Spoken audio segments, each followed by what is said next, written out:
Terdakwa kasus penistaan agama Muhammad Kosman alias MKC hari ini menjalani sidang putusan atau vonis di Pengadilan Negeri Ciamis, Jawa Barat. MKC tiba di kantor Pengadilan Negeri Ciamis dengan pengawalan ketat ratusan aparat gabungan TNI dan Polri. Saat turun dari mobil tahanan Kejaksaan Negeri Ciamis, MKC langsung dikawal petugas bersenjata menuju ruang sidang utama. Hari ini MKC akan menjalani sidang pembacaan putusan atau vonis. Sebelumnya, Jaksa Penuntut Umum menuntut MKC alias Kosman dengan hukuman penjara 10 tahun. MKC ditangkap Barreskrim Polri di Badung, Bali setelah unggahannya di channel YouTube dinilai menistakan agama.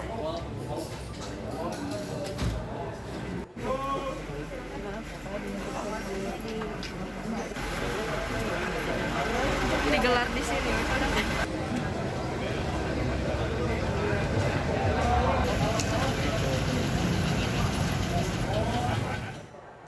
Bagaimana jalannya sidang vonis MKC yang digelar di Pengadilan Negeri Ciamis, Jawa Barat? Hari ini sudah ada rekan Jasmine Rahmadi yang saat ini sudah berada di lokasi.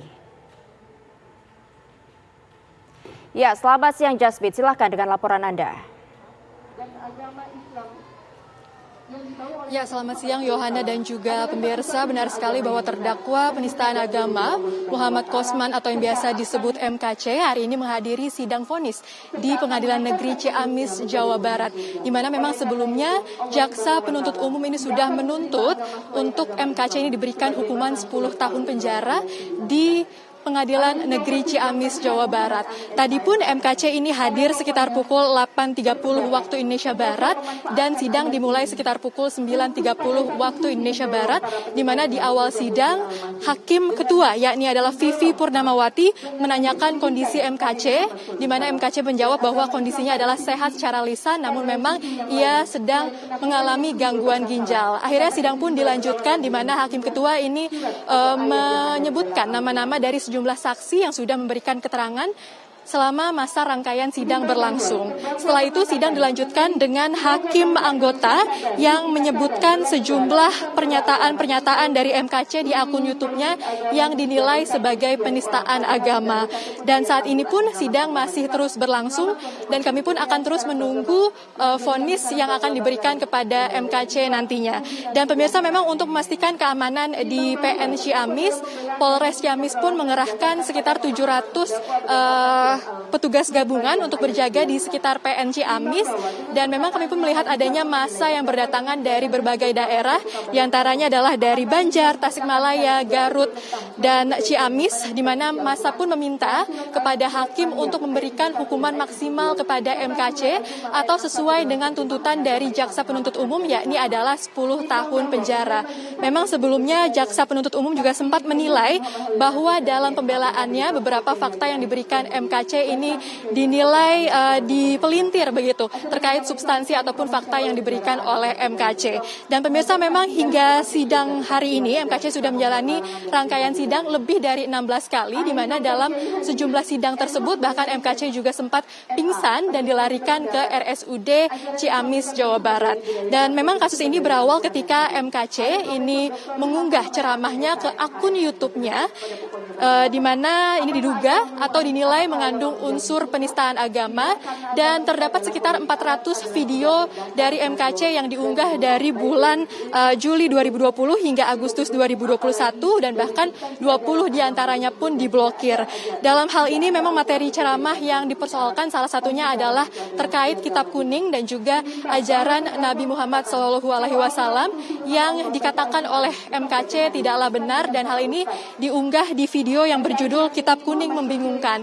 Yohana dan juga pemirsa, kami akan terus menunggu hasil dari sidang vonis yang masih berlangsung hingga saat ini. Untuk sementara itu kami kembalikan ke Jakarta, Yohana. Ya, Jasmine Rahmadi, mengetahui bahwa MKC sedang mengalami gangguan ginjal. Ini apakah mempengaruhi sidang atau sudah disediakan seperti ambulans di sana, karena mengingat sebelumnya MKC juga sempat pingsan di lokasi? Karena kalau saya tadi menyampaikan Injil dilempari pasti. Ya Yohana, memang tadi sebelum sidang dimulai MKC sempat menyatakan bahwa ia mengalami gangguan ginjal. Namun karena memang hal ini tidak mempengaruhi lisan dari MKC, artinya MKC ini masih dapat memberikan keterangan secara jelas, sidang pun juga dilanjutkan. Namun tentunya di sini ada ambulans yang berjaga jika nantinya MKC ini mengalami gangguan kesehatan. Yohana. Sejauh ini poin-poin penting apa saja yang sudah disampaikan pada saat proses vonis sidang saat ini di sana, Jasmine? Ya Yohana, memang hingga saat ini pun sidang masih terus berlangsung, di mana tadi memang sidang ini dibuka dengan Hakim Ketua menyebutkan nama-nama dari saksi dan juga para ahli yang sudah memberikan keterangan selama periode sidang berlangsung, karena memang diketahui bahwa periode sidang ini berlangsung sudah lama, cukup lama, karena MKC ini sudah ditangkap sejak bulan Agustus 2021 lalu, dan MKC ini sudah melalui lebih dari 16 rangkaian sidang. Dan ini pun dilanjutkan dengan hakim anggota yang menyebutkan pernyataan-pernyataan MKC yang dinilai merupakan dikategorikan sebagai penistaan agama yang memang sudah diunggah ke akun YouTube-nya selama beberapa bulan begitu, atau lebih tepatnya dari bulan Juli 2020 hingga Agustus 2021. Dan memang MKC pun belum memberikan pembelaannya, artinya memang saat ini ini sedang berlangsung, ini adalah Hakim Ketua dan juga Hakim Anggota sudah memberikan keterangannya, namun belum dibalas ataupun diklarifikasi oleh MKC. Yohana. Sejauh ini apakah ada tokoh masyarakat yang hadir di sidang? Kalau Al-Quran itu firman Allah, baca Quran. Ya Yohana, memang untuk tokoh masyarakat kami belum melihat adanya tokoh masyarakat yang hadir ke sini, namun yang kami tekankan memang di sini terdapat cukup banyak massa yang berdatangan dari berbagai daerah, di mana mereka pun meramaikan jalan karena tidak diperkenankan untuk masuk ke dalam ruang sidang, dan mereka ini menuntut agar MKC ini diberikan hukuman seberat-beratnya atau setidaknya sama dengan hukuman atau tuntutan yang diberikan oleh jaksa penuntut umum, yakni adalah hukuman 10 tahun penjara.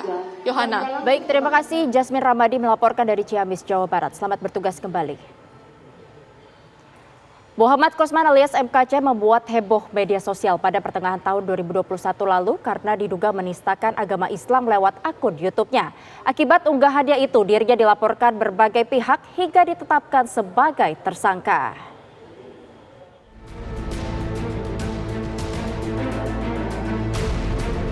Kasus penistaan agama MKC bermula setelah postingannya di YouTube viral di media sosial.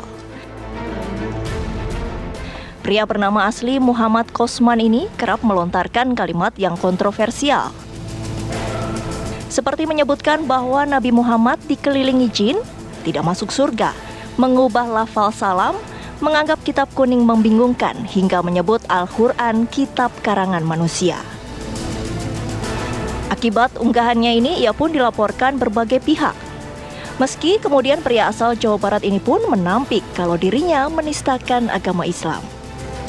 Setelah kecaman datang bertubi-tubi mulai dari Majelis Ulama Indonesia, Muhammadiyah hingga Nahdlatul Ulama, pihak kepolisian akhirnya menangkap MKC. Tim Barreskrim Polri menangkap MKC di Banjar Untal-Untal, Desa Dulang, Kabupaten Badung, Bali pada Selasa malam 24 Agustus 2021. Saat itu, KC sempat kabur dari kejaran polisi dengan bersembunyi di sawah.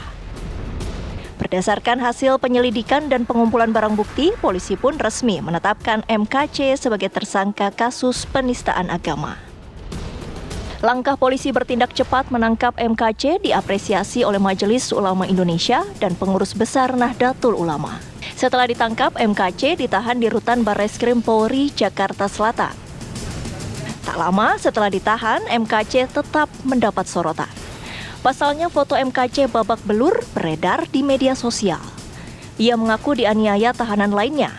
Belakangan diketahui pelaku penganiayaan terhadap dirinya adalah terpidana kasus penerimaan suap penghapusan Red Notice Joko Chandra, Napoleon Bonaparte.